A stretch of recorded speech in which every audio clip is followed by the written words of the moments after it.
Hello, in this video I will show you how to install ChatGPT Widget on OnePlus Nord 4. So you have to start by opening your Google Play Store, then click on search and type in Wally AI and click search. Now you can click install.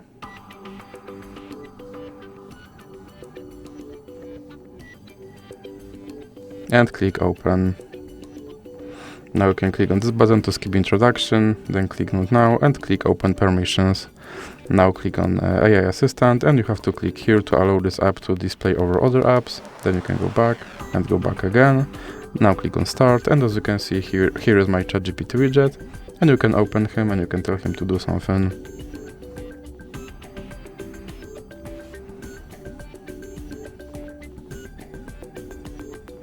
And as you can see, he responded.